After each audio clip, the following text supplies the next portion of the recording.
talk about open banking. It's still a relatively new idea across most markets here on the continent. Now, for those new to the concept, here's a basic, quick and dirty explanation. It's basically the idea where banks and financial institutions like, say, insurance companies will allow third parties to have access to customers' financial data through APIs, application programming interfaces, within some rules set down to guard data privacy and confidentiality. Now, some have touted the idea as the most significant game changer in Africa's financial space since the mobile money revolution swept across the continent. And their argument is that it allows for greater convenience and personalization in how banking services are delivered. And in turn, hopefully, that should help to boost financial inclusion. Regulators and banks in Africa are certainly warming up to the idea. Countries like Kenya, Nigeria, Ghana, South Africa, they've all started to create digital roadmaps for this transformation and eventually open banking.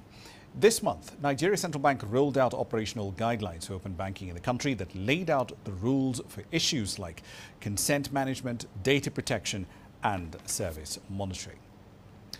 Now, my colleague Uche Okoronkwo sat down with Uzoma Dozie, the CEO of Nigeria's Sparkle Digital Bank and a former CEO of the Nigerian lender Diamond Bank, to find out what these new regulations mean for the sector and also address the criticism that these guidelines still leave very many areas open to interpretation.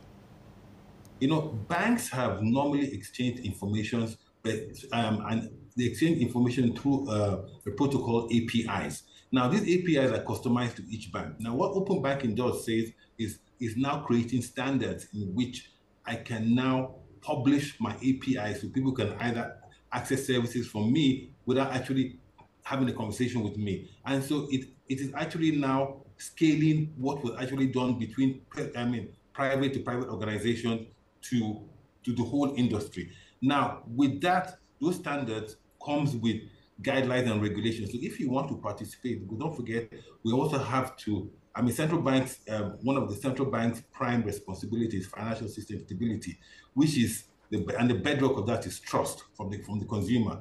So it is like, if you want to participate in this scheme, one, you must meet certain guidelines that, address data privacy, information security, anti-money laundering, and knowing your customer as well. And so it means that they've actually now upped the game in terms of, standards in which we can actually grow that economy. Because, the only way that you can now provide services in a cost-effective manner is if you scale it through technology. And you can't do that without actually standards. I want to talk a little bit more about these guidelines that, of course, came out early this March. According to some critics, they say these guidelines still leaves broad areas, especially issues around technology compliance and, of course, the responsibilities of banks and third parties. They say it leaves a lot open to interpretation. How do you respond to that once you take a look at those guidelines? Like with anything, you have to start somewhere. And I think those guidelines are definitely dynamic, but it's a starting point. Now, the beautiful thing about guidelines and, technology and the way we do business today is that these things can be monitored minute by minute. And as things change, it's an iterative improvement process. So, the most important thing is that we have to start somewhere. We have to start and we have to prioritize what is important for us to grow it. One is standards. Two is making sure the customer understands there's transparency and there's trust. And three, we leverage technologies to do that. And as we go along, it will get better, but we have to start from somewhere. So yes, of course, with any new scheme, there's always some, doubt. There's always some doubt and there's some criticism. But I'm proud to say that, Nigeria is actually taking the lead here. And I think there's definitely a first mover advantage in this. And so it's better to start than not start and repair it as we go along. Quite right. But you also alluded to strong governance structures. And of course, another thing that critics say is that the continent's financial systems still remain pretty fragile and they still have weaker internal data controls. As a result, when it comes to fraud, many are sort of side-eyeing this open banking system because it could increase the number of entry points for fraudsters to, of course, try get into the system, to initiate a payment or to intercept personal information. How do you respond to that as well when we talk about sort of the fears around this open banking system in Africa?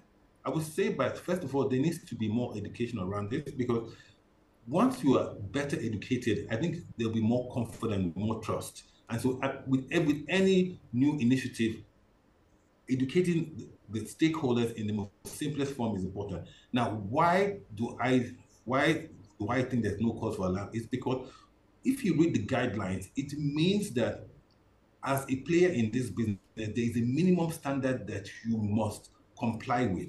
So it means that if your information system, your security system, your customer data system, how you handle data is not at a bare minimum, you will not be included. And what will happen is that, you have customers saying, okay, please, can you move, why can't you share my information with bank A or bank B or business C? And if you can't do that, it means that you have not met minimum standards for the operational banking scheme. And so customers are going to begin to think, okay, why is that? So you don't want to be left out. You have to be included.